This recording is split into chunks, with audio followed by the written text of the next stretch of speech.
Okay, so we're back in the next lesson, and I'm assuming now you're here because you don't want to do the back end, or you deleted your code.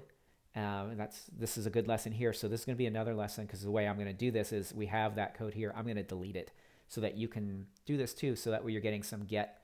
I say get. It's get. I guess you say get lesson on how to do this stuff. So whether you are wanting to do the back end and you did, and you pushed your repo up following the last lesson, and you want to pull it back down, or you didn't want to build your back end and you just want to get it, this is that lesson for you. All right, so what we're going to do is we have that demo code. So here's what I'm going to do. It might be kind of scary, but I'm going to go ahead and go back, and I'm going to delete that. So I'm going to do rm, and if you downloaded get-sem from get-sem.org, on Windows, you can run their get sem terminal window and use the arm commands like I am doing here on OS 10 or Linux. All right, so rm means remove file, and I'm going to remove demo. That's the folder. So if I want to remove a folder, I'm going to do -r for recursive, so it's going to remove everything underneath it, and that's going to get rid of all that source code that we typed. Here it goes. Override. I have no idea what that means. Why is it doing that? Maybe it's uppercase R. How about uppercase R? Wow, why is it doing this? Is this something new? Usually I can just delete things.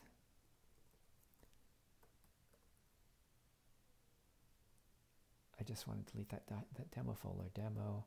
So rm-rf. Okay, that's why. RF is remove force. Sorry. All right, now it's gone. I usually put the F. I guess I just didn't that time. All right, so now that thing's gone. And gone. So it says it's still there though. ls demo.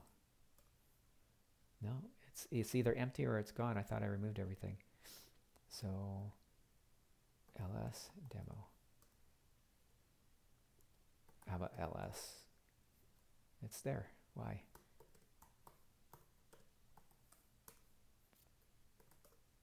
Okay, now it's gone. Okay, that was weird. It emptied it for some reason, probably because I did the -r stuff before. All right, so now that demo is gone. So all the source code is gone. I deleted it. Oh no, I lost my source code. What do I do now? Well, I go to my source code repository on GitHub, and it's right here. So then I can just go ahead and re-get it. And so whether you've deleted your files, oh no, you need to get them back, or you're switched to computer and you want to get your code, or you're sharing this development of a project now and you want to tell your partner to go ahead and clone the repo and we'll work together on it. Either way, they give them the URL here and then come to code and hit the clone copy. And then it's get clone paste. All right, and so what it does now, instead of demo, it's going to be named this. Okay, so if I do ls here, you'll see now that we've got this code. And if I cd, change directory into that, and then I do a tree here, you'll see here it's got that random file that we added in the last lesson. It probably has the modified readme because we didn't have a readme until we added one, and then we modified it. So let's do a cat, which I don't know what that means, but it's cat is going to put out to the terminal. It probably says copy to terminal, copy at terminal. I don't know what that means, but let's do this. And yep, it's got our modified changes from the last one. So we actually recaptured our source code. Let's go ahead and see, let's do another cat command on this whole thing to get to the demo application. That's a long tree. So let's see, source, main, Java, com, example, demo. Yep, there it is with the address book. So we got our source code back. So whether we did the back end part of the front end course, made our project and deleted it, or you're here and you didn't want to do the back end part of the course, you now have the back end of the course without doing any coding at all. And so now that you're here, you can just go ahead and run this maven w command right here. If you're really in a Windows terminal, you could run this one. So to get this run, you just do -mv and w, and then it's going to be spring-boot :run. That's how you could do it this way, or you can do this. You can go into VS Code. So we've set up code so it can run this way, or you can navigate to it from your VS Code. Yes, I trust the authors. Okay, now we've got our source code here, and we can navigate to Java demo, and we've got our demo application. And because we've installed, can you see all this? I don't think you can. I think it's cut off because it opened a new window. So let me size this so you can see everything. Okay, so now we've got the source code, and we can run it by running the debug or the run command. I'm just going to do run here. And so it's compiling, it's running in this terminal, and this has everything in it. It's even got the, if I go into resources static, it's even got the index HTML page. So really this gets you up to the point where we were in all the tutorials. Okay, so this is started on port 8080. We'll just go ahead and open a new tab, and we'll have to close all these eventually.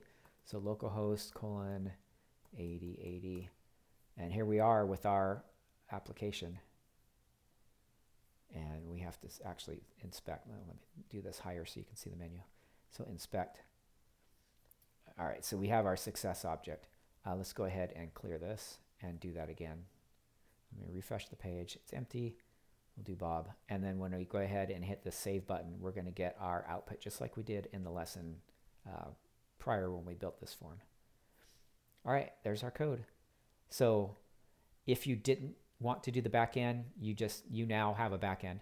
And if you went ahead and were following along, you created your back end and then did what we did at the beginning of this one and deleted it. Now you found out how to get it back if you deleted it. So your code is safe up in GitHub as long as you push to it like we did in the last lesson. Okay, this was a short one. That's how you get the files back if you deleted it. And that's how you get the files if you just wanted to follow along and not actually build the back end. So what you'll do is do a get. Let's go ahead and do that. So get status from the last lesson shows us that we didn't have anything here. Let's go ahead and make a change as if we changed something. So I'm just going to go up here. And what's neat about GitHub is you can actually make changes up here. So let's go ahead and add to the README. I'm just going to do the edit pencil here. And I'm going to say, so what happened is I'm making a change up here so that way we can show how to update the copy down on your remote, because we're going to make some changes and you want to get those changes if you're not following along with the back end part of things. All right, so let's see, added comment for back end updates to source code. All right, so I'm going to go ahead and save that by committing. So same terminology here. We're just going to commit. Updated README sounds fine. That's the default. I could add a real message here, but it's just going to do this anyway.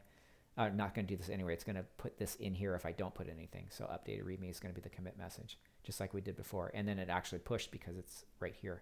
So that's added. So now if I want to get this changed, because if I do this, so I'll cat README, and you'll see here it doesn't have that message that we just added, right?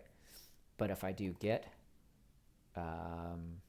pull like that, it's going to pull from the remote. And it's going to tell me what it did. So it pulled from the remote, it added 2 lines. All right, so now if we do that cat command, so cat README, now it's been added. So that's if any changes happen up above in the remote repo, you pull them down with get pull. And that's how you get it. And you can run that command all day long if you want to. It won't change anything if nothing's changed, but otherwise it will pull it down. And that's how you get the updates too. All right, that's it for this one. This was a short lesson. And thanks for watching, and we'll continue on with the front end. We had post before, so what we're going to do next is we're going to make a list. So when we post things, it's going to add to a list of addresses. And that's our next lesson. Okay, thanks for watching. See you in the next lesson.